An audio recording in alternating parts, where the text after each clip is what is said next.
Au CNCS, on monte des décors comme au théâtre ou au cinéma. J-2 avant l'ouverture, tous s'affairent pour préparer les vitrines.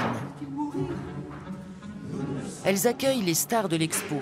Une fois préparé en atelier, chaque costume doit trouver sa place. C'est la vitrine en face des fées, c'est la vitrine des méchants, la vitrine de Carabosse.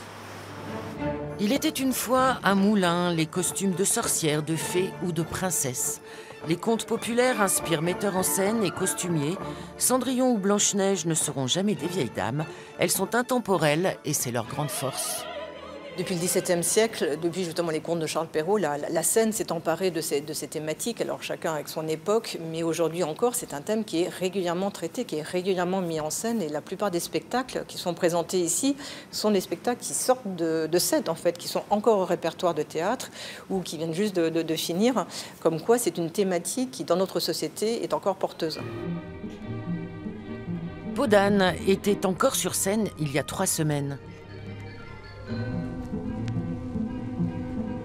L'exposition Contes de fées est universelle. Les costumes viennent de Suède, d'Autriche ou d'Écosse. Le merveilleux n'a pas de frontières. J'ai essayé de le traiter avec des échappées vers le monde anglo-saxon, par exemple, avec Alice au Pays des Merveilles ou avec Hansel et Gretel, vers le Japon, avec un conte russe d'ailleurs, mais traité à la japonaise.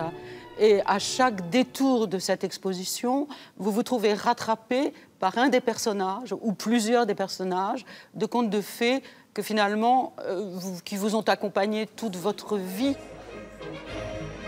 La scénographie feuillette les pages d'un livre.